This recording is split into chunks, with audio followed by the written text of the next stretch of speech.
If you watch my upcoming 2025 films you can't miss in theaters video, you will know that Mickey 17 is one of my most anticipated movies of this year. Bong Joon-ho is one of my favorite working filmmakers who has made some of my favorite films to date. And Mickey 17 is a film that I have been patiently waiting for years. A film that's constantly been delayed and is now finally out. I walked inside the cinema hall with nothing but brimming excitement and walked out disappointed? Don't get me wrong, I did not dislike the film. Quite the contrary, actually. I liked it. It was tons of fun and I was most certainly entertained, but was I moved? Not so much. Normally, I would not be disappointed by a good movie, but when you have a filmmaker like Bong at the helm, I expect the film to be more than just good. We have seen what he is capable of. He is one of the finest storytellers alive, and so I want to love whatever he makes. Similarly, I wanted to love this movie too, but considering the high standards I'd set, it's just not that special, which breaks my heart honestly. For the most part, the movie works. I absolutely love how it looks. The production design and color grading go hand in hand to create the universe the movie takes place in more believable. I am not entirely convinced by the quality of the world building, but Bong does manage to immerse you into his world quite quickly. Even the filmmaking is pretty solid. There's rarely a shot that feels misplaced. There's clearly a lot of thought and intention behind each and every frame. Is it as good as, let's say, the outstanding blocking and staging of Memories of Murder? Not really, but it's serviceable here. You can tell that there's a master behind the camera who is in complete control of his craft. But rarely does the filmmaking blow me away or do something interesting or memorable like in his other films. Which is really sad because I was really curious about how the plot would unfold. The concept being about a body being reprinted every time for the person to do laborious tasks is most certainly interesting. But what I absolutely love is the metaphor it stands for. As Bong Joon-ho says, they're printing Mickey out so that he can die. And in that concept is all the comedy and tragedy of the film. In real life, you see a lot of jobs that end in fatal accidents. When that happens, the worker leaves, another worker comes, the job remains the same. It's just the people who get replaced. You can call it the capitalist tragedy of our times, and in this film, it's even more extreme. And this theme really shines through. You really feel the lack of empathy for the average blue collar worker, how they are treated as replaceable objects unworthy of love and or respect. This is also portrayed through comedy, which Bong is a genius at. In a lot of moments of situational comedy, there's always an underlying element of tragedy where you see just how the elite ruling class treat the working class. This is highlighted by the two antagonists of the film, played by Mark Ruffalo and Toni Collette, who play a dictator couple ruling the humans living in the spaceship. While their performances can certainly come across as over the top and caricaturish, it works because people like these exist in real life. Case in point, if you take the character of Kenneth Marshall, Ruffalo's playing an imitation of Trump and is overtly unsubtle, which I loved personally. I mean, it's a very obvious take on Trump and his autocratic rule as president. Also, Mark Ruffalo's pretty good at playing bad guys.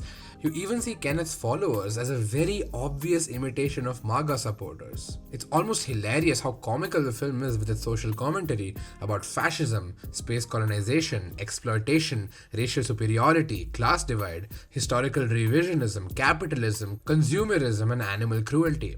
But never does it not work. The overt fashion in which it explores its themes almost makes the film feel like a spiritual sequel to Bong's other film Okja. He isn't afraid to make his villains irredeemably evil, which needn't always be a criticism. And Robert Pattinson is amazing in the film as well.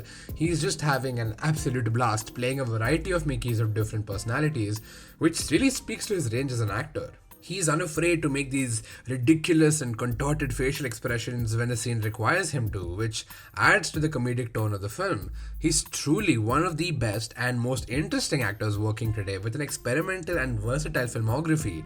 You see a man who wants to challenge himself and try on new and interesting roles, and that's incredibly respectable for an A-list Hollywood star.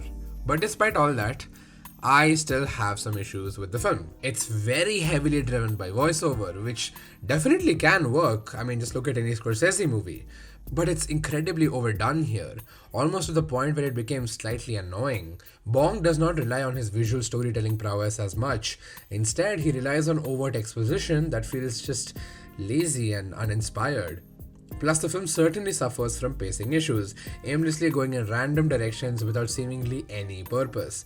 There are moments where it becomes freaky, and though it's interesting to see Bong go to these places, it never really does anything with them. Random characters are given slight importance, only never to be seen again. The main set of characters are barely fleshed out or that interesting to watch, and by the end, it felt like the film was just chugging along. Rarely did I feel anything while watching it. I wasn't moved at all. I walked out of the cinema hall feeling pretty much nothing, which is very, very sad because the film has tons of potential. It's dealing with a lot of social and political commentary shown through the lens of satire, which Bong has proven to be a master at, but he just doesn't have the same luck here. Look, this movie is very much a product of its time, which is at this moment current times. It talks about fascism as we see the antagonist resort to almost Nazi execution techniques. But we know that these dangers are still very real in our world, where an entire country is run by a big man baby whose hunger for power and absolute lack of empathy makes him a genuinely terrible human being, unfit to be in any authoritarian position. All of this speaks to current times and the crisis we have been facing as a species. One of the themes of this film is about workers reclaiming their identity. These blue-collar workers, whose bodies are often for the corporations they work for, are labeled as just numbers because they are replaceable. Their life doesn't actually matter to the company, and this film speaks against that, giving back each and every worker's identity back to them through their full human name. Now, the concept is solid. I honestly love that idea, but by the time I understood what they were going for, it was too late. The way it was communicated was strictly direct and leaves little room for thinking or retrospection. The ideas are fantastic, but where it lacks is in its execution.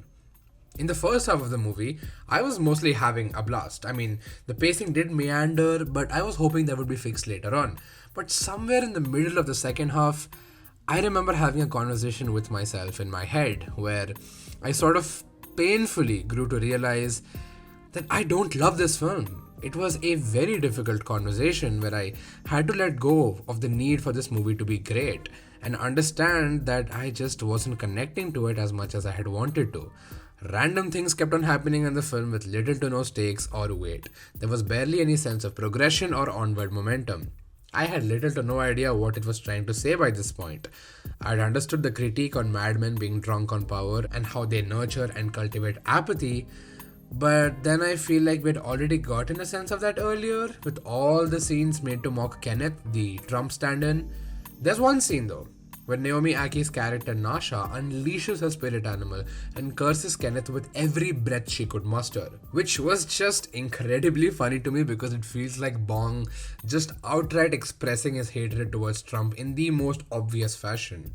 Bong also talks about the Americans' incessant need to shoot anything and everything they see that does not make sense to them, which is really fun to watch as they end up paying the price for that. He also talks about America's stance on pro-war and their need to sensationalize every damn thing. There's a lot of fascinating material here that can be blended very interestingly with the science fiction world Bong has set up, but all of it is barely held together by a thread, a very thin thread that might break any second.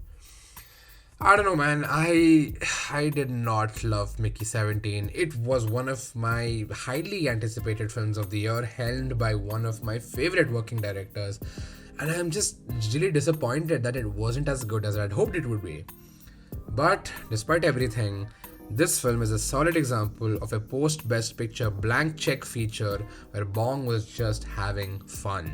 I'm really glad he got the freedom to make the film he wanted, the way he wanted.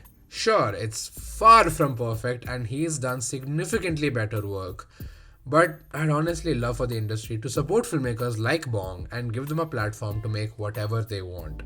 Only then will the next generation of filmmakers prosper and give us interesting and personal pieces of work that will leave us talking about it for years. Thank you so much for watching.